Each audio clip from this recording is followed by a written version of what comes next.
Assalamualaikum warahmatullahi wabarakatuh. Waalaikumsalam warahmatullahi wabarakatuh. Alhamdulillah, salatu wassalamu ala rasulillah, la haula wa la quwwata illa billah. Apa kabar sahabat-sahabat netizen Gorontalo dimanapun Anda berada? Alhamdulillah, kita kembali lagi bersama channel kami netizen Gorontalo. Senang rasanya bisa menghadirkan materi yang silih berganti bekerjasama dengan Ikatan Alumni Pergerakan Mahasiswa Islam Indonesia Provinsi Gorontalo, bekerjasama juga dengan Studian Gorontalo, bekerjasama juga dengan Lapkesdam Kota Gorontalo. Pada episode kali ini, Ustaz, kita akan lebih banyak berdiskusi, berdialog, dan nanti tentu ada Q&A. Sekarang ada Q&A, tanya jawab, ya, untuk menarik, untuk lebih jauh kita lebih interaktif juga, Ustaz. Tema pada malam hari ini, sahabat-sahabat sekalian, yaitu konflik keluarga dan solusinya. Ini sangat menarik. Kalau kita berbicara mengenai keluarga atau menikah, itu memang selalu asyik, Ustaz, untuk diperbincangkan dan didiskusikan tentunya. Namun ternyata ketika menjalaninya itu tidak mudah, dan tidak sedikit juga orang yang telah menikah atau berkeluarga itu terpelanting, kemudian berkonflik dalam keluarganya. Namun tidak juga sedikit orang yang telah menikah atau orang yang telah berkeluarga itu juga sukses membina dan mengelola keluarga dan rumah tangganya. Karena tidak ada dalam keluarga yang bebas dari konflik, baik kecil maupun besar. Nah ini Ustaz, ini penting sekali berbicara mengenai konflik keluarga dan solusinya. Itu bagaimana Ustaz menanggapi mengenai manajemen konflik keluarga itu sendiri, Ustaz? Mungkin nanti saya beri waktu Ustaz sekitar 20 menit menjelaskan mengenai konflik keluarga dan solusinya seperti apa.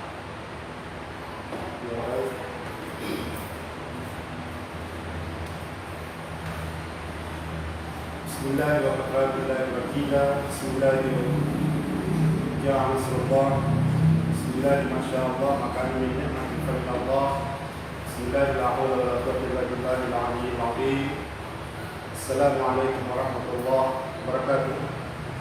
Alhamdulillah hamdan katsiran thayyiban mubarakan fi kulli hal.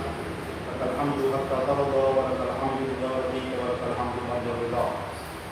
Allahumma salli wa sallim wa barik ala sayyidina wa habibina wa syafi'ina wa maulana wa qurrati a'yunina Muhammad wa ala alihi wa ashabihi wa man tabi'ahum ila yaumil amma ba'd. Para pemirsa media sosial Facebook yang saya hormati, alhamdulillah kami berkesempatan untuk berbagi ilmu dengan saudara-saudara dan teman-teman sekalian dalam rangka membicarakan salah satu tema krusial, tema update, tema yang sangat penting saya kira, sebab di Gorontalo ini sesuai yang diangkat tadi oleh host kita bahwa tentang konflik rumah tangga. Saya ingin sampaikan bahwa kenapa tema ini menjadi sangat penting, sebab rilis Juni 2019 Gorontalo itu masuk dalam kategori 5 besar tingkat perceraian di Indonesia. Luar biasa. 5. Jadi ini sangat penting di Indonesia. Oleh karena itu menyikapi itu, kemudian pemerintah Provinsi Gorontalo membuat sebuah peraturan daerah tentang keluarga. Nah ini penting sekali. Kenapa Gorontalo sebagai 98% umat Islam yang pelaksanaannya tentu sangat didominasi oleh seni-seni agama Islam maupun adat, tetapi toh kita juga masuk dalam kategori tingkat perceraian tertinggi nasional, masuk dalam kategori nomor 1. Pertama saya ingin sampaikan bahwa nikah itu adalah, kalau kita merujuk pada peraturan perundangan nomor 1 tahun 74, kemudian Islamic Code of Indonesia, kompilasi hukum Islam, itu menyebutkan bahwa ikatan lahir batin. Ikatan lahir batin antara seorang suami dan istri dalam rangka menunjukkan rumah tangga yang bahagia, sakinah, mawaddah warahmah. Nah, kenapa kemudian rumah tangga yang sakinah, mawaddah warahmah ini itu dalam perjalanannya kemudian terguncang oleh riak-riak permasalahan. Nah, oleh karena itu pertama saya ingin menyampaikan bahwa di dalam prinsip-prinsip perkawinan atau hukum perkawinan Islam di Indonesia, asas yang kita ingin bahas adalah tentang perkawinan itu adalah mitsaqan ghalidha, ikatan suci, ikatan yang kokoh. Ada paling tidak 3 ayat yang berbicara tentang mitsaqan ghalidha itu. 2 di surat An-Nisa, kemudian di Al-Ahzab, yang menyebutkan bahwa mitsaqan ghalidha itu adalah tali ikatan yang kokoh. Nah, ini menjadi salah satu prinsip perkawinan, yaitu ikatan perkawinan yang kokoh. Kemudian yang berikut adalah prinsip perkawinan itu adalah melaksanakan sunnah Rasul.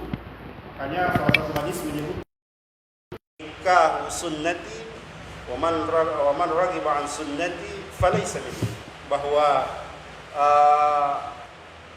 pernikahan ini adalah sebuah sunnah, dan barang siapa yang tidak menjalankan sunnah itu maka dia bukan termasuk ke dalam golongan, kata Nabi SAW. Nah, yang berikut adalah bahwa selain perkawinan ini adalah mitsaqan ghalidha, tali ikatan yang kokoh, perkawinan juga ini atau berumah tangga juga ini, berkeluarga juga ini adalah sebuah ladang jihad. Seorang sahabat pernah bertanya kepada Nabi, "Ya Rasulullah, ayyul amali ahabbu ila Allah Ta'ala?" Wahai Rasulullah, amalan apa yang paling? Beberapa redaksi berbeda dalam hadis ini.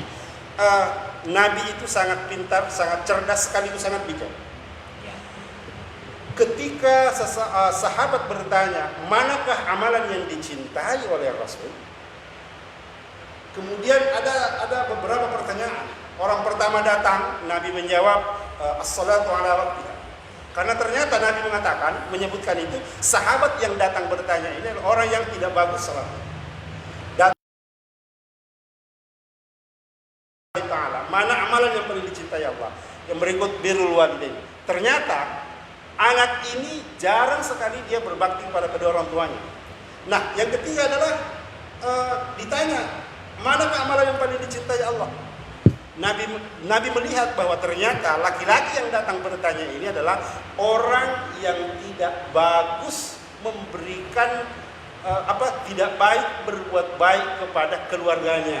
Makanya Nabi mengatakan amalan yang paling dicintai Allah adalah engkau berbuat baik kepada istrimu, anak-anakmu, dan keluargamu.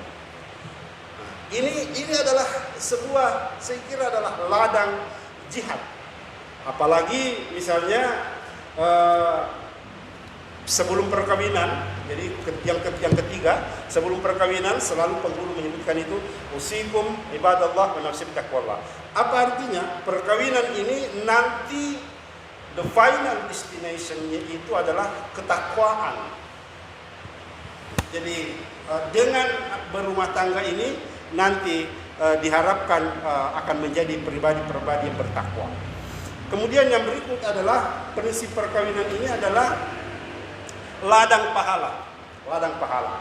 Ada satu hadis yang diriwayatkan oleh Ibnu Majah menyebutkan bahwa wa ma anfaqa ar-rajul ala nafsihi wa ahlihi wa walidihi wa khadimi fa huwa sadaqah. Apapun yang dinafkahkan oleh seorang suami kepada dirinya, kepada istrinya, kepada keluarganya, kepada anak-anaknya, semuanya adalah sedekah. Jadi sebiji nasi yang suami berikan kepada istri itu adalah sedekah. Sebiji nasi yang diberikan kepada anaknya itu adalah sedekah. Setetes air yang diberikan kepada anaknya itu adalah sebuah sedekah. Betapa banyak ladang pahala yang diciptakan. Nah, perspektif hukum begini. Di dalam hukum itu ada disebut sebagai law in the books atau dasolen. Ini teorinya, ini tataran idealnya, idealnya begitu. Tetapi pada tataran realitas, pada tataran praktik, pada tataran dasein, tidak seperti itu.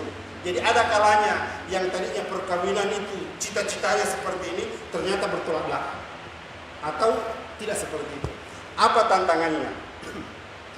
Pertama adalah pengaruh media. Tidak bisa disangkal bahwa saat ini adalah pengaruh media ini sangat gencar.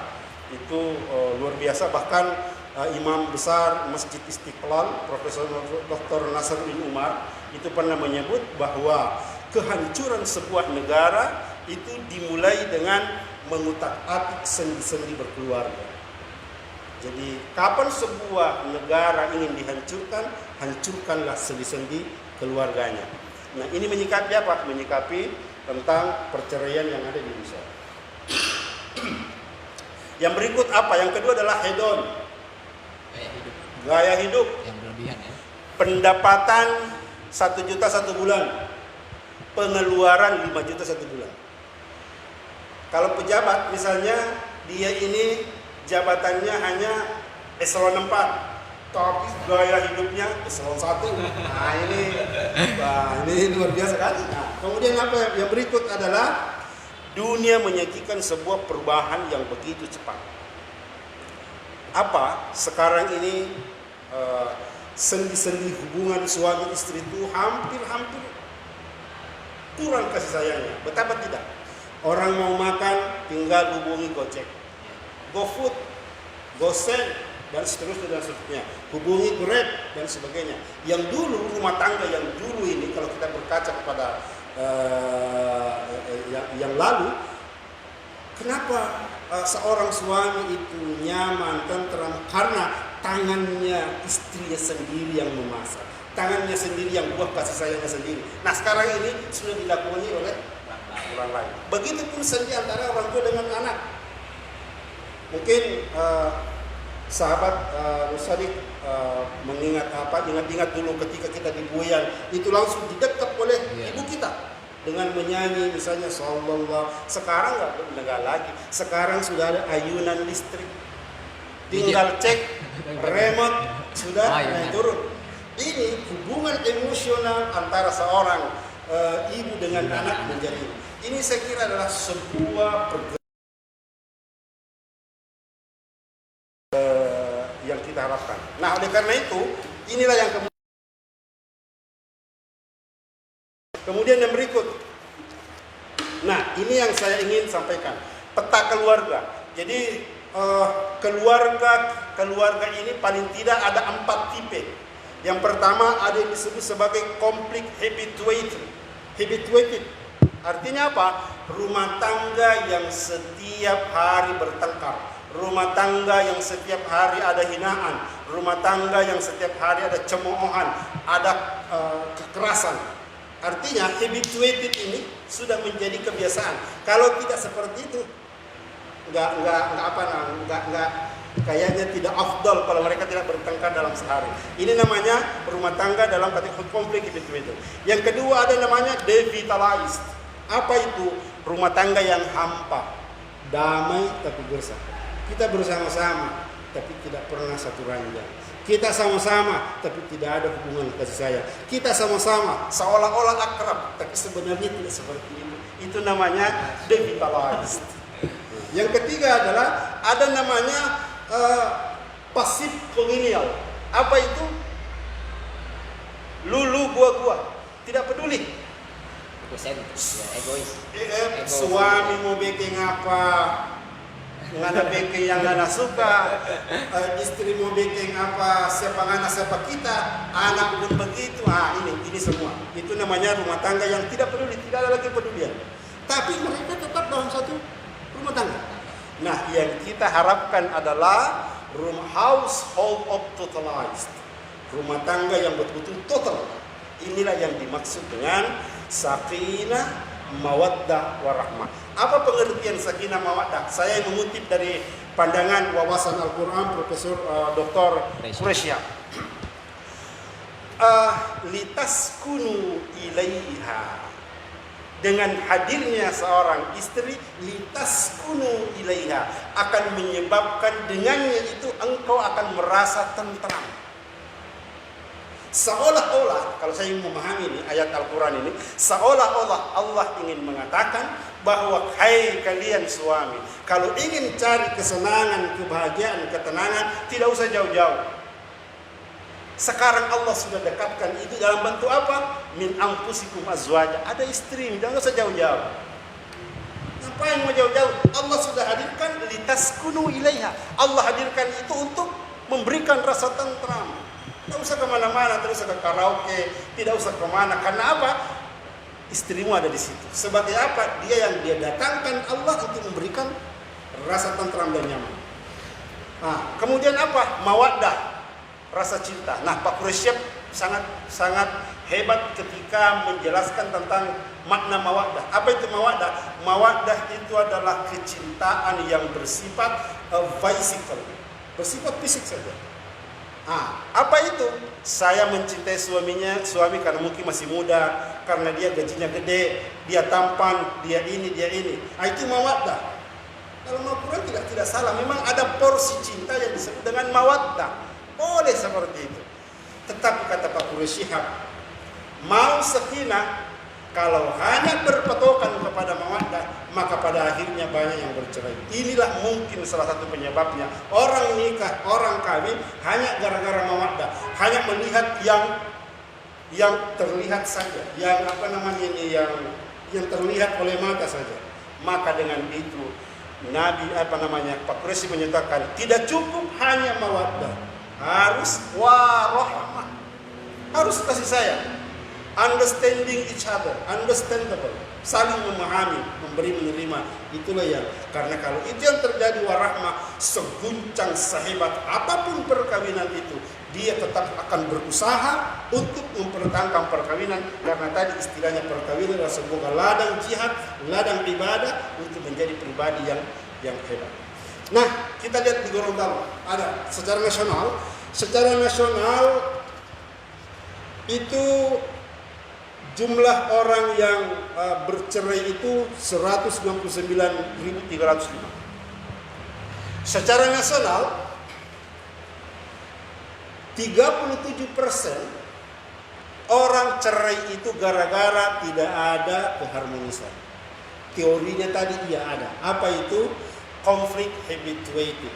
Rumah tangga yang terus-menerus cekcok, bertengkar, saling menghina, saling mengejek, kekerasan. Inilah. Jadi ternyata memang teori-teori tentang rumah tangga ini sudah dijelaskan bahwa ternyata ini membuktikan, data ini membuktikan bahwa orang bercerai itu pertama adalah tidak ada keharmonisan. Tidak ada lagi keharmonisan. Pokoknya mau bertengkar terus. Tidak enak di rumah tangga kalau tidak berkelahi terus. Di situ juga sudah masuk kekerasan fisik, KDRT dan sebagainya. Kemudian tidak ada tanggung jawab. Makanya orang kalau habis kawin nikah itu ada apa namanya? Taklik talak. Sewaktu-waktu saya meninggalkan istriku 3 bulan lamanya. Tidak memperdulikan istriku 6 bulan lamanya dan kemudian dia keberatan. Janjian pernikahan perjanjian pernikahan pasca perkawinan karena taklik talak. Kemudian ada 16% itu tentang ekonomi. Kemudian, ini juga ini 6% gangguan pihak ketiga.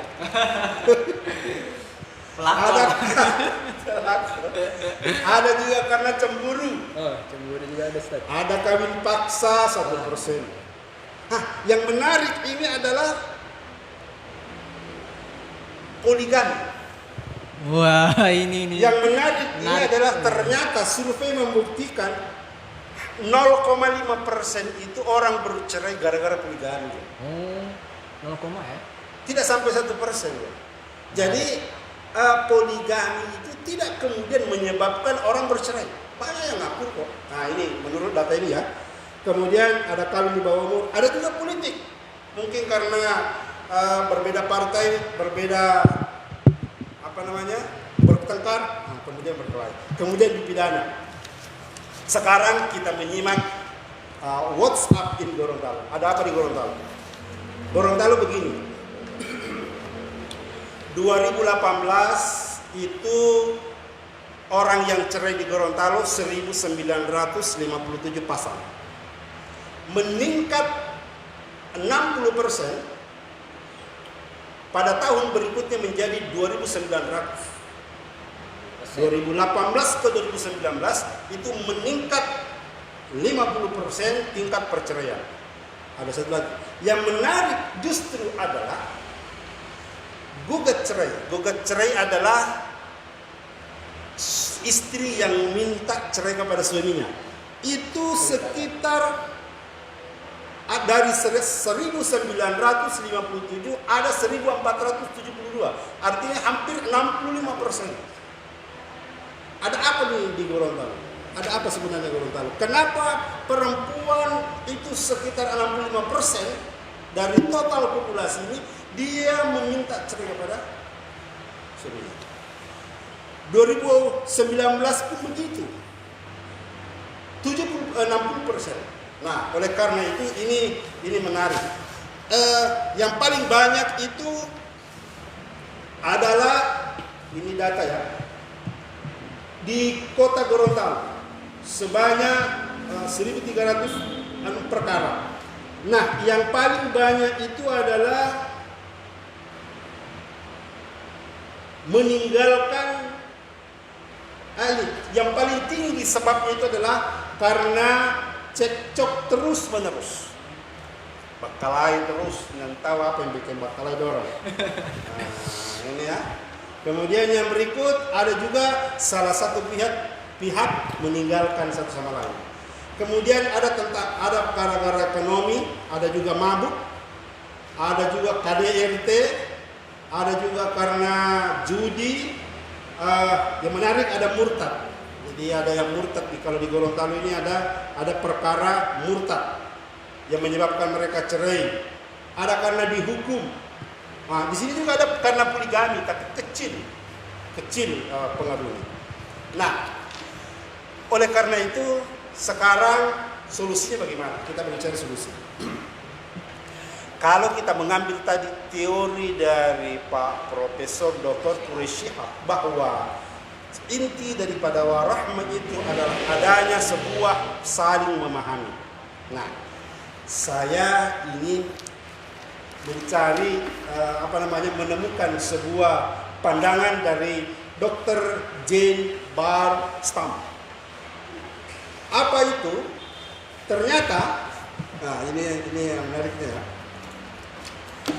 Kenapa orang bercerai? Kenapa suami istri bertengkar? Kenapa perempuan laki-laki berkelahi? Karena mereka tidak saling memahami. Tidak saling memahaminya apa? Tidak saling memahami ini tentang tentang perempuan dan tentang laki-laki. Menurut Pak Dr. Jane Barstam itu ternyata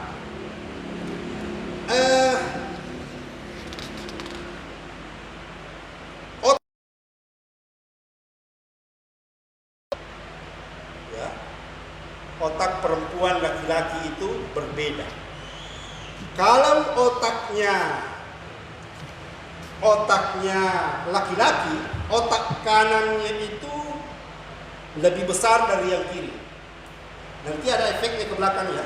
Otak kanannya lebih besar ketimbang dengan otak kiri. Perempuan otak kanan dengan otak kiri sama. Makanya dengan demikian perempuan itu mudah berubah, elastis, tidak sama dengan laki-laki. Nah, gitu ya. Kemudian gara-gara itu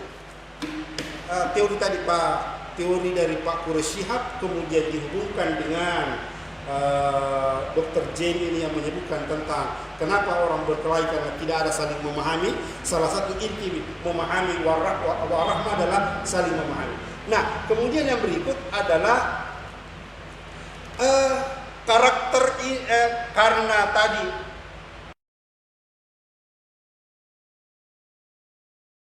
berbeda, maka ini juga yang menyebabkan hubungan menyebabkan perilaku mereka berubah. Perilaku pertama misalnya, laki-laki itu suami suami itu ini yang bikin bertengkar terus ini. Suami itu cara berpikirnya itu adalah sementara istri cara berpikirnya ekspansif. Contoh begini, nanti kita keluar. Contoh begini, kalau sahabat Sodik ini istrinya meminta tolong, Pak, ke pasar dulu, belikan ikan oci 1 ekor. Dia menelpon kira-kira pukul 10 pagi. Karena otak laki-laki sebelah kanan lebih besar ketimbang sebelah kiri, maka dia konsentratif. Mulai dari jam 10,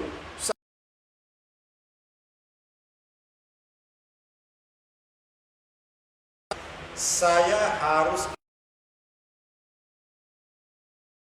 tujuannya adalah membeli 1 ekor ikan oci. Konsentratif, pokoknya fokus dia di situ. Perempuan, Mas, beda 100%. Perempuan itu cara berpikirnya adalah ekspansif. Kalau bahasa bulan dulu belum talte, apa bahasanya? Perempuan itu tak pencar-pencar otak. Artinya tidak cuma satu yang dia pikir. Jadi kalau Mas Sodik misalnya telepon istrinya, Dek, coba kamu ke mall belikan apa? Katakanlah baju. Ke mall, katakanlah baju. Nah, dia ingat itu baju. Tapi ketika dia masuk di mall, bukan dulu baju yang dia pikir. Sebelah kiri dia lihat ada makanan, singgah dulu. Setelah itu lihat ada orang pameran sepatu, ini tempat yang murah diskon, dia singgah dulu. Hampir sudah lupa ini yang tadi pesanan.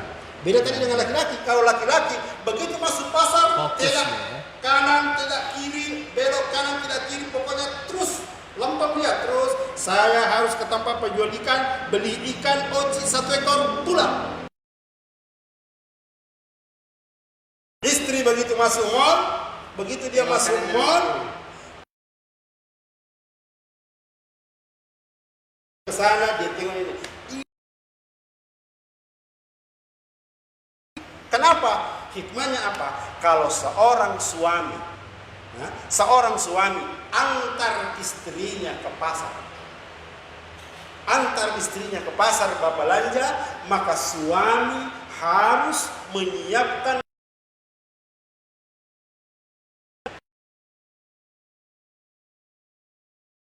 seorang istri pergi di mall, pergi di pasar itu saya mau ganti istri misalnya, saya mau ceraikan sama istri. Saya mau cerai dengan sama istri. Ditanya, kenapa? Nyanda kuat kita. Dia kalau pergi pasar, tak siksa kita berjam-jam. Kita mau kasih tahu, biar ngana ganti istri 10 kali 1 hari, tetap dia mau dapat itu perempuan begitu. Tidak ada ceritanya. Apalagi dalam jurnal neuroscience disebutkan misalnya lagi. Ini karena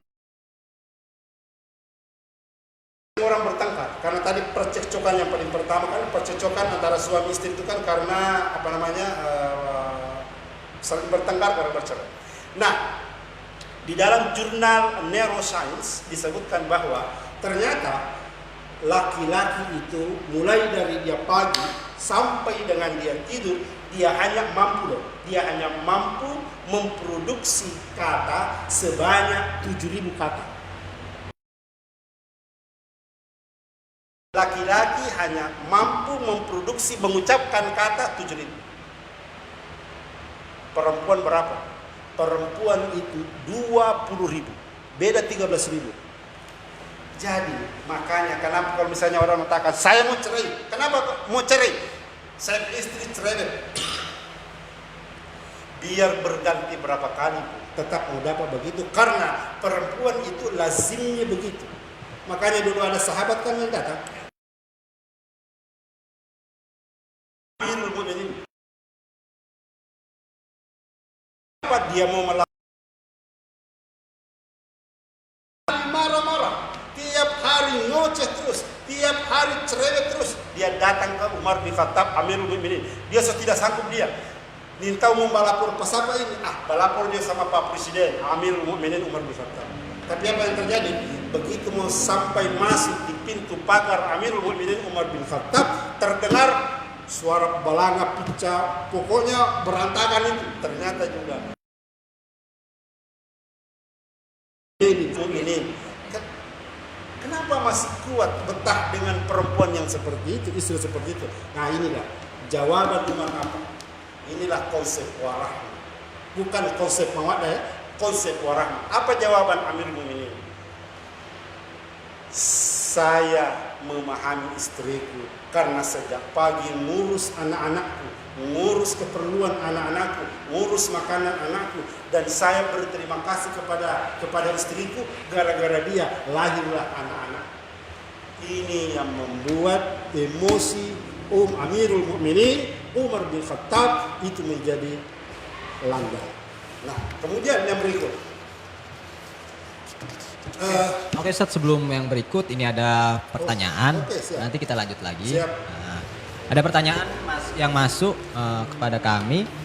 Ini tadi kan ada konsep habituasi tadi ya. Jadi bagaimana untuk menyamakan atau membiasakan dari yang tadinya masing-masing memiliki kebiasaan yang berbeda, kemudian cara pandang dan perilakunya yang berbeda, perangainya juga yang berbeda-beda gitu kan. Saat mereka mengikat janji dalam suatu pernikahan, itu untuk membangun keluarga itu pasti kan ada masalah gitu ya. Selesaikan bersama. Nah, bagaimana itu manajemen konflik yang ketika dijadikan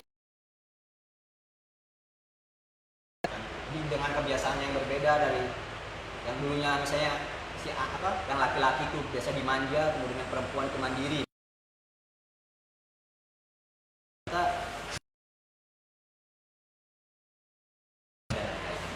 Konsep harus menyamakan dua hal yang berbeda itu mustahil. Makanya konsep perkawinan dalam Islam itulah menserasikan yang tadinya berbeda menjadi sebuah keluarga. Sebab tidak akan bisa menyamakan karakter tadi.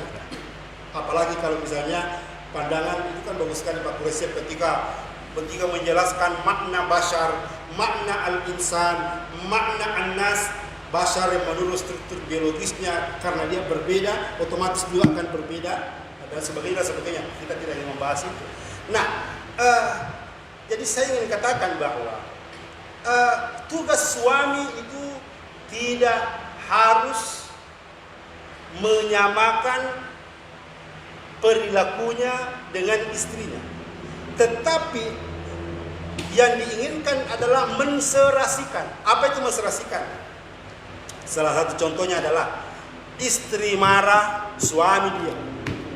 Suami marah, istri diam. Hanya seperti itu yang bisa. Jadi menserasikan dalam makna adalah membuat supaya konflik itu tidak semakin besar. Saya lama pengalaman di dalam mengguidance rumah-rumah tangga yang lagi bermasalah. Ketika dulu saya kepala KUA, dulu saya penghulu. Sebenarnya yang membuat mereka berkelahi itu bukan hal besar. Diawali dari hal kecil, tapi karena hal kecil ini yang tadi ada teorinya itu adalah pembiaran. Jadi hal kecil ini dianggap sepele, pembiaran menjadilah dia besar. Tapi sebenarnya berangkat dia dari kecil. Seandainya ini yang dimaksud tadi ini adalah bahwa ketika itu muncul, kalau kita memanage konflik ini, maka seyogyanya ketika masalah itu sebelum besar langsung direspon, langsung akomodatif, langsung responsif. Nah, inilah juga salah satu makna daripada warahmah. Jadi warahmah itu sangat luar biasa karena kasih sayang itu. Kenapa ini disebut sebagai bulan? Karena ibunya itu rahmanya luar biasa kepada anaknya. Dia mampu melakukan apa saja. Kata teman saya begini, kalau seorang suami tidak pandai membujuk istrinya, berhenti jadi suami. Karena memang ada kalanya istri itu harus dibujuk. Nabi juga sering membujuk Aisyah. Ketika Aisyah marah, tidak kemudian dia membiarkan begitu saja. Jadi kalau ada suami tidak jago membujuk, bahaya. Gitu ya. Nah, jadi ini juga suami harus lebih peka. Harus peka. Jadi Oke, Ustadz, mantap sekali. Saya seperti sedang ada di kursus pernikahan ini dengan sang motivator Dr. Haji Mansur Basir MH. Masya Allah. Terima kasih Ustadz, banyak sekali ini ilmu-ilmu yang mencerah. Tadi trilogi itu tadi, Sakinah, Mawadah, Warohmah. Ini ada pertanyaan yang menarik juga Ustadz dari Herianto Harmain. Selamat malam Pak Herianto.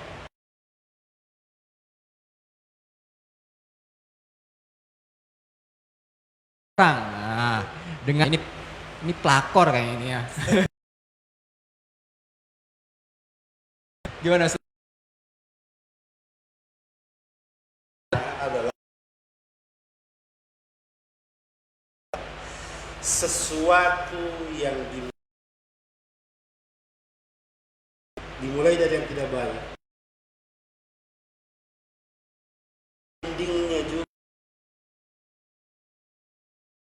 proses ini.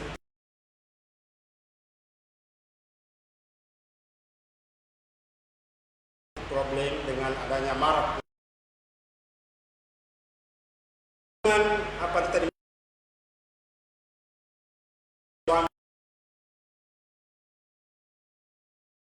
Dijaga betul Al-Quran dan memang akan dapat masalah. Kalau Pak Nasruddin Umar mengartikan sakinah itu begini. Sakinah itu bukan yang dimaksud sakinah itu adalah rumah tangganya tenang terus, bukan begitu sakinah. Yang dimaksud dengan sakinah itu adalah ketika habis bertengkar, habis bakalahi, habis baku maraji, kemudian yang satu mengalah, lalu dia membujuk, kemudian saling berpelukan, saling menyadari, saling baku enak, itulah yang disebut sebagai sakinah. Sama dengan manusia. Bukanlah manusia itu adalah orang yang tidak punya dosa. Tetapi khairul khata'u tawwab. Sebaik-baik orang yang melakukan kali duluan adalah dia segera bertobat. Jadi rumah tangga juga yang tidak pernah saya ingin mengatakan begini, rumah tangga juga yang tidak ada bunga-bunga kehidupannya, tidak ada juga cemburu-cemburunya, tidak ada juga berkelahi-berkelahinya sedikitnya, itu juga tidak bagus. Tidak ada ombak ketika berlayar, tidak ada ombak, itu juga tidak. Nikmatnya ombak, nikmatnya berlayar itu ketika silih bergantinya ombak dan lautan yang tenang. Nikmatnya sehat itu gara-gara karena dia pernah sakit. Mana bisa kita menyatakan bahwa ternyata nikmat itu sehat kalau tidak pernah sakit? Mana bisa menyebut sebagai sakinah kalau tidak pernah cekcok? Hanya saja jangan cekcok ini jangan cekcok ini dibiarkan dan dia meledak sampai dengan dia besar. Bahkan ada teman saya mengatakan begini, teman saya, kalau kamu mau merasakan malam pertama, menciptakan malam pertama, bakalahi dulu dengan istri. Supaya apa? Tetapi perkelahian yang masalahnya tidak vital, tidak krusial, masalah biasa yang bikin maraju, lalu kemudian dia bujuk. Kata teman saya, insya Allah malam itu kamu akan mendapatkan malam pertama, begitu hebatnya, begitu nikmat. Jadi Tidak bagus juga rumah tangga kalau tidak ada cubit-cubit sadiki. Tidak bagus rumah tangga kalau tidak bakal. Yang penting jangan bakal laginya gara-gara vital. Gara-gara apa tadi? Gara-gara judi, gara-gara pidana, gara-gara KDRT, ya jangan juga seperti itu. Yang kecil-kecil lah. Nah, jangan diperbesar. Nah, itu saya kira masih ada pertanyaan. Kalau tidak pertanyaan ada ingin saya sampaikan. Ya, saya juga sampaikan begini. Karakter suami dan istri ketika dia berumah tangga. Karakternya apa? Karena struktur biologis otak kanan dan kirinya ini tadi berbeda antara laki-laki dan perempuan, antara suami dan istri, maka seringkali begini. Ini yang tidak orang paham. Tidak pahamnya begini ya. Ngana ini rupa cantik sekali ini malam. Ini pernyataan suami ini. Ini jangan dianggap remeh. Menurut psikologi rumah tangga menyebutkan bahwa kalau seorang suami membujuk seperti itu berarti apa? Dia ingin hasrat biologisnya itu muncul. Maka istri begitu datang dari kantor dia coba bujuk-bujuk, mana ini rupa harum-harum, mana ini rupa cantik sekali. Oh berarti siap-siap malam. Kapan dilewatkan itu malam, bahaya bagi seorang suami. Kenapa? Karena di saat lapar, kasihlah dia makanan. Jangan di saat dia kenyang. Seseorang itu ketika dia lapar. Jadi seperti itu. Jadi jadi kalau dia coba bujuk-bujuk begitu, tidak ada angin, tidak ada hujan, dia bujuk begitu, oh ada di Pemalu. Dan ini harus paham. Dan ini saya pernah, kalau saya ingin mengingat-ingat ya, ada mungkin 5 pasang perkawinan yang saya pernah guidance itu. Ketika dulu saya menjadi penghulu itu, ada 5 guidance saya korek. Kenapa mereka saling meninggalkan satu sama lain? Karena ternyata gara-gara tidak terpenuhinya. Kan makna nikah itu kan ada 2 ya. Makna nikah yang pertama adalah ikatan perkawinan, kemudian yang kedua adalah hubungan biologis. Ada kebutuhan yang tidak ini. Makanya tadi Ta'ala menyebutkan sewaktu-waktu saya tidak mempedulikan kepada istri saya, ini juga timbal balik loh. Maka kalau dia keberatan, ini menjadi luar biasa. Nah, saya juga ingin sampaikan kepada kita semua solusi untuk menekan tingkat perceraian di Gorontalo itu begini. Masyarakat ada mispersepsi tentang perceraian di pengadilan agama. Hampir 90% atau bahkan 99% putusan di pengadilan agama itu adalah talak satu. Nah, pemahaman kita di Gorontalo ini mungkin pada umumnya dan lain, ketika sudah jatuh pukulan hakim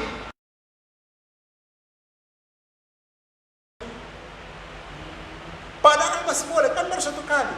Yang tidak boleh itu adalah talak 3 kan. Sudah 3 kali berpengadilan, cerai, nah itu tidak boleh. Maka ini yang disebut sebagai haram lagi balik, kecuali dengan istrinya itu menikah lagi dengan orang lain dan setelah terjadi dukhul baru boleh kembali. Nah, ini yang menjadi anukan di Gorontalo ini, ketika sudah jatuh putusan talak 1, dia kira sudah selesai, padahal masih boleh ada upaya mendamaikan kedua belah pihak, masih boleh ada upaya untuk membuat mereka menyatu, dan itu sesuatu hal yang luar biasa. Bahkan itu luar biasa mungkin nikmatnya, berkahnya ketika perceraian itu tidak terjadi. Karena biar bagaimanapun abghadul halal indallahi at-talaq. Perkara yang dibenci Allah meskipun dia halal itu adalah talak, jatuhnya talak. Nah, ini yang harus dipahami oleh kita semua. Nah, oleh karena itu teman-teman sekalian, para pencinta Facebooker, saya ini menyampaikan bahwa di era milenial sekarang ini responsif akomodatif itu sangat penting. Hal-hal sepele itu harus betul-betul diakomodasi. Kemudian yang berikut adalah harus kembali kepada makna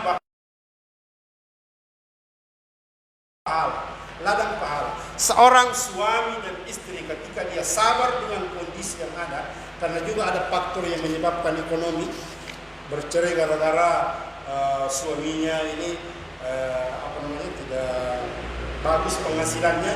Nah, ini juga adalah sebenarnya janji perkawinan itu adalah iyakunu fuqara yughnihumullahu min fadli.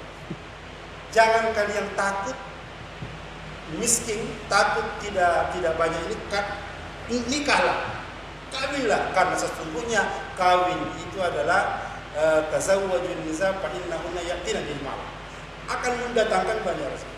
Nah, kenapa orang bercerai gara-gara ekonomi? Salah satunya mungkin antara suami atau istri, salah satunya tidak sabar. Mungkin di antara mereka juga itu tadi kembali kepada gaya hedon. Penghasilan 1 juta, penampilan 10 juta. Hutang sangat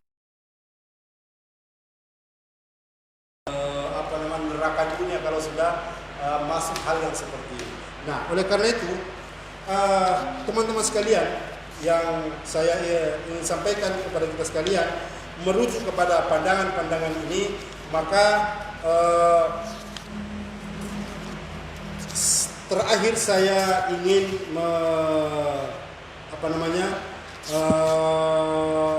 menyampaikan tentang konsep warahmah ala Pak Quraish Shihab dengan Pak Nasaruddin Umar, bahwa orang nanti bisa tenang. Jadi rumusnya begini, kalau mau sakinah harus ada mawaddah. Tetapi mawaddah tidak cukup, karena mawaddah itu hanya fiskal, dia ada periodenya. Seberapa lama sih orang bisa cantik? Mungkin kita cantik gara-gara umurnya baru 20 tahun, 30 tahun, 40 tahun. Tetapi seiring waktu berjalan, mawaddah ini akan hilang. Yang tadinya cantik menjadi tidak cantik, yang tadinya kulitnya kencang menjadi keriput. Maka satu-satunya yang bisa merekatkan ini semua adalah warah. Apa itu warahmah? Itu tadi saling peduli, saling memahami, saling mengerti, understanding each other. Nah, inilah yang harus kita pupuk untuk semua kita, rumah tangga kita, tidak hanya diri saya, semua kita, teman-teman juga yang belum kawin juga boleh seperti itu. Kawan teman-teman juga yang belum ada suami, belum ada istri, juga harus memahami konsep-konsep seperti ini. Nah, kemudian yang berikut juga sudah tidak tepat lagi kalau misalnya perkawinan ini pada acara-acara resepsi itu pada saat acara resepsi baru kita memberikan nasihat perkawinan 5 menit, 7 menit, sudah setengah 11 malam. Nah, sudah tidak kondusif lagi bagi seorang suami istri yang duduk di pelaminan memberikan nasihat ketika dalam kondisi seperti itu. Maka bolehlah dilakukan oleh siapa saja pra perkawinan. Boleh sibuk pra wedding, tapi kursus pranikah atau memahami bagaimana berumah tangga itu juga menjadi sangat penting. Ya, saya luar biasa sekali. Nah, terima kasih Ustadz. Ini ada pertanyaan yang menarik. Lebih baik minta izin atau minta maaf? Soalnya katanya dia suka poligami. Oh. Cuman apa ini hanya sebatas teori atau apa ini? Cuman suka. Jadi ada teman saya begini. Memang ini dua hal yang memang sangat susah. Karena dia bilang begini, daripada minta izin sama istri itu istri pertama itu susah, daripada minta izin ini susah, lebih bagus kawin dulu, nanti minta maaf kemudian. Begitu sebenarnya mungkin DP maksud begitu. DP maksud begitu. Apa tadi pertanyaannya? lebih baik minta izin atau minta maaf. lebih baik minta Berarti izin. kalau minta maaf itu berarti Atau- nikah dulu baru. Iya, kan begini. Kalau dia minta maaf misalnya begini, saya mau minta maaf pati metua, pati mama, pati ngana, papangana ini. Kita semua kawin. Dia minta maaf dulu kan? Pasti istri tidak mau. Pasti istri tidak mengiyakan izin karena dia minta maaf dulu kan. Nah, dia mendahului jadi yang dimaksud itu bagaimana kalau nanti dia terakhir minta maafnya. Mungkin begitu yang dimaksud. Tapi saya kira begini. Poligami ini mungkin ada season berikut ya tentang poligami juga. Tetapi tentang poligami ini tidak semua orang diberikan keistimewaan atau keutamaan. Memang ada beberapa orang yang diberikan keutamaan untuk mampu mengemban amanah dua istri. Karena ini juga dua istri bukan kehinaan, satu istri juga ini juga bukan hinaan, sama saja. Ini tergantung, memang ada mungkin Allah memberikan kelebihan salah seorang pasangan ketimbang dengan yang lain. Nah, ini tergantunglah kuatan kita. Yang pasti mungkin adalah bebannya lebih besar, tapi karena bebannya lebih besar tentu pahalanya juga besar. Orang yang istrinya satu, mungkin dalam satu sisi ya, dalam satu pandangan ya, orang yang istrinya satu dibandingkan dengan orang yang istrinya dua, ketika dia sholat sama-sama 2 rakaat, sama-sama khusyuk. Nah, yang membedakan nilai pahalanya itu adalah berapa istrinya. Karena tanggung jawabnya berbeda. Kenapa? Ini ada kaidah usul fikih loh. Apa kaidah usul fikih? Al-ajru ala qadri masyaqqah. Pahala ditentukan karena beratnya ditanggung jawab. Tentu tanggung jawab menghidupi dua istri ketimbang dengan satu istri tentu beda. Tapi kata Allah, kata Al-Qur'an kan begini. Apa kata wa in khiftum alla ta'dilu fawahid. Kalau kamu takut satu saja. Jadi ya orang mungkin ya yang cuma satu istri ini biar jo masuk ke dalam kategori suami-suami penakut. Suami-suami takut istri. Suami-suami takut istri. Oke, teman-teman sekalian, kita masih ada waktu sekitar 15 menit lah. Bagi teman-teman yang ingin bertanya, silakan chat di komentar di channel kami Netizen Gorontalo ya. Ini Ustadz, bagaimana sih tingkat tingkat populasi pasutri dini itu atau pernikahan dini, dan bagaimana tingkat berapa persentase terkait konfliknya itu? Kalau di data kita itu pernikahan dini itu menyumbang, tapi tidak ada tadi perkawinan di bawah umur. Itu dirilis ada perkawinan di bawah umur itu kasusnya hanya 284 atau 0,19%. Oh, itu cakupannya Gorontalo ya? Seluruh Indonesia. Oh, seluruh Indonesia. Untuk yang Gorontalo perkawinan di bawah umur juga ini mungkin bisa disebut ini adalah kawin paksa. Sebab istilah kawin di bawah umur juga ini tidak terlalu banyak karena memang begitu beratnya persyaratan yang harus dipenuhi oleh seorang pasangan calon pengantin yang di bawah umur. Apalagi sekarang revisi undang-undang perkawinan ini kan ada sudah menaikkan angka yang dimaksud dengan di bawah umur itu. Jadi ada kontribusinya tapi bahwa perkawinan di usia muda itu juga memang resikonya berat, resikonya besar. Apa itu? Ya, pertama adalah kematangan emosional. Biasanya kalau anak muda ini kalau dia berkelahi atau dia bertengkar dengan ini mungkin ya emosinya meledak dan susah dikendalikan dan tidak ada yang mau mengalah. Itu resiko besarnya kalau perkawinan itu di bawah umur. Nah, oleh karena itu kematangan emosional, tetapi yang dimaksud dengan kematangan emosional juga tidak boleh hanya dilihat bahwa yang dimaksud dengan kematangan emosional itu dia dari umur. Karena ada orang umurnya 35 tahun, umurnya 30 tahun, tapi tidak matang dari segi emosional. Ada orang yang umurnya 20 tahun, tetapi tingkat kematangan emosionalnya juga bagus. Jadi ini apa ya? Kasuistik sih cerita.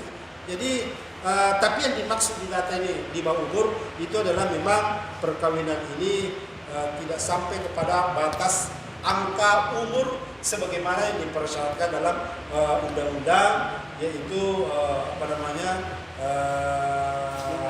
16 18 tahun atau 17 19 tahun. Nah, ini ada perubahan dari revisi undang-undang yang baru ini. Saya lupa revisi undang-undangnya, tetapi yang pasti menaikkan angka yang tadinya yang dimaksud dengan di bawah umur itu 16 tahun menjadi apakah 17 tahun atau 18 tahun. Nah, ini bisa diproses. Tapi yang pasti adalah yang kita bahasakan adalah di bawah umur ini mari kita bahasakan sebagai kematangan emosional. Jadi meskipun umurnya tadi tinggi, dari segi usia dia tinggi, tetapi kematangan emosionalnya juga mungkin dia di bawah. Sekitar 5 menit. Jadi nanti sebelum itu Ustadz Mansur ini akan memberikan tips-tips bagaimana cara mengelola atau manajemen konflik dalam rumah tangga dari skala kecil maupun skala besar gitu ya. Ini Ustadz, satu lagi saya masih data yang tadi itu Ustadz, data yang di Gorontalo atau di Indonesia yang poligami itu 0,1%, tidak sampai 1%. Itu di Indonesia. Di Gorontalo ada. Di Gorontalo itu poligaminya itu berapa persen itu Ustaz? Ini tidak terlalu ini.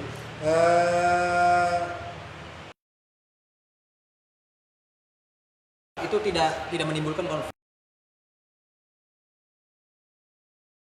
Tidak menimbulkan data ini perceraian menyebutkan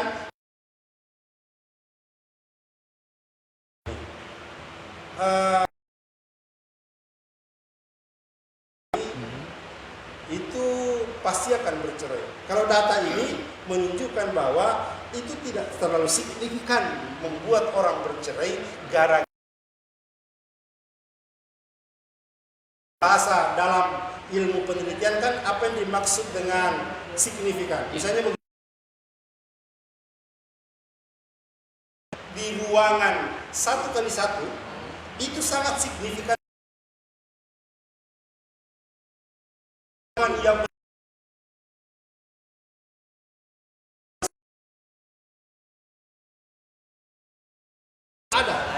ada, tapi tidak mendominan. Yang mendominasi tadi itu adalah kecekcokan tadi, konflik habituated. Jadi pertengkaran itu terjadi terus menerus, tidak ada lagi kedamaian. Tidak ada lagi kedamaian, tidak ada lagi orang. Sebenarnya begini, kalau dalam ajaran agama kita, ketika seseorang bertengkar itu maka utuslah salah seorang untuk menjadi hakam, untuk menjadi hakim, untuk menjadi advisor. Juga saya pernah berbincang-bincang secara pribadi dengan teman-teman di pengadilan agama. Kenapa tahap penasehatan perkawinan itu tidak begitu efektif dilakukan di pengadilan agama? Jawabannya mereka begini, karena memang orang yang datang di pengadilan agama itu bukan mau baku baik, tapi memang mau baku pisah. Nah itu, jadi makanya ketika sudah terjadi perceraian ini, nah ini saya kira tugas bersama, tidak hanya tugas kita bagi Nahdlatul Ulama, ormas lain pun punya tugas yang sama, Muhammadiyah juga punya, perguruan tinggi juga punya andil yang cukup besar untuk memberikan kontribusi, karena memang itu tadi sebuah negara, sebuah daerah kalau ingin dihancurkan, maka yang pertama yang dihancurkan itu adalah merusak akhlak rumah tangga. Sendi-sendi rumah tangga ini yang menjadi barometer. Maka karena itu, kalau rumah tangga kuat, Teorinya adalah kalau rumah tangga ini kuat, maka pasti tatanan sosial akan kuat. Kalau tatanan sosial akan kuat, maka tatanan berbangsa bermasyarakat akan kuat. Begitu dibalik. Kalau mau hancurkan negara, hancurkan tatanan sosialnya. Kalau tatanan sosialnya ini ingin dihancurkan, pertama adalah gempur dulu ini salah. Jadi basisnya ini adalah di keluarga. Apapun itu, basisnya adalah mari kita perbaiki basis ketahanan berbangsa dan bernegara dengan memperbaiki sistem imunitas keluarga, sistem imunitas rumah tangga, suami maupun istri. Nah, ini kira-kira untuk kita lakukan bersama untuk masyarakat. Mencerahkan sekali ini. Insya Allah semua jamaah Facebookia atau terutama para penonton netizen Gorontalo, semoga kita bisa mengambil pelajaran dari sesi diskusi kali ini terkait konflik keluarga, kemudian juga bagaimana manajemen konfliknya, ya solusinya seperti apa gitu kan. Tadi sudah mencerahkan sekali.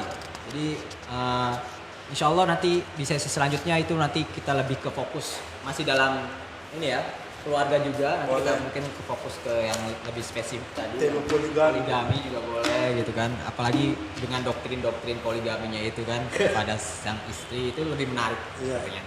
Oke Ustadz, di sesi terakhir ini saya minta dan teman-teman juga minta untuk memberikan tips ya, tips cara mengelola konflik dalam lingkungan keluarga. Ya, baik. Mari kita kembali kepada satu kalimat di dalam sebelum semua kita memasuki jenjang perkawinan. Kalimat itu yang dituntut oleh Pak Penghulu, yaitu usikum ibadallah wa nafsi bitaqwallah. Artinya adalah menjadi suami adalah amanah, menjadi istri adalah amanah, dikaruniakan anak-anak juga amanah. Maka genggamlah amanah ini. Tidak ada yang bisa menggenggam amanah ini kecuali dengan berbesar hati. Maka oleh karena itu, apapun masalahnya, apapun problematikanya, maka ke lapangan dada ini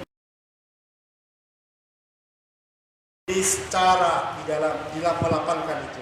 Pertama adalah wa in ta'fu wa tasfahu wa takfaru. Rumah tangga suami maupun istri ini mungkin tipsnya. Ketika terjadi pertengkaran, maka ambillah konsep Al-Qur'an. Wa in ta'fu. Apa itu? Wa in ta'fu, maafkan. Tapi maaf tidak cukup, bro. Harus juga wa tasfahu. Apa itu? Lupakan.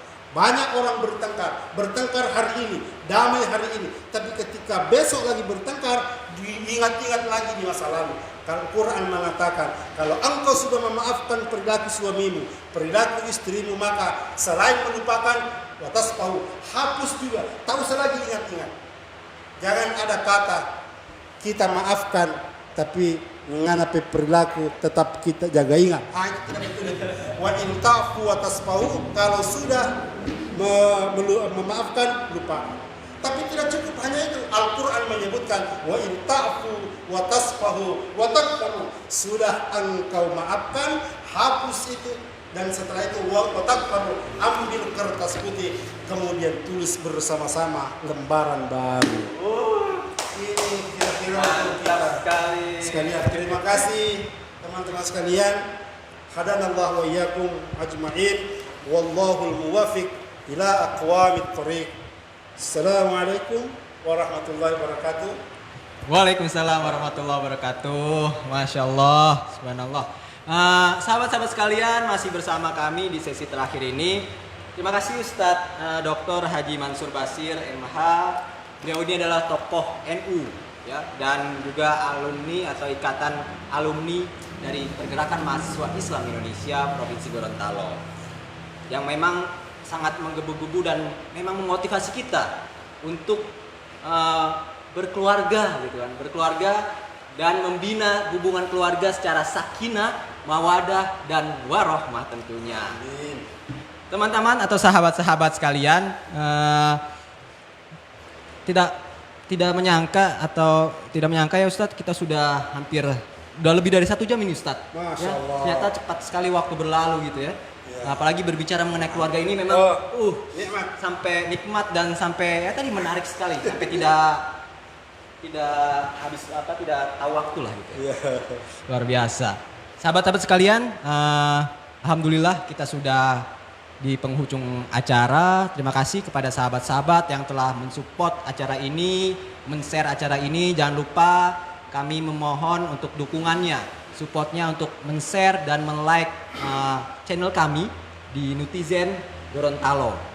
Mari kita dakwah bersama mengembangkan ajaran-ajaran Ahlussunnah wal Jamaah An-Nahdiyah di Provinsi Gorontalo. Saya akan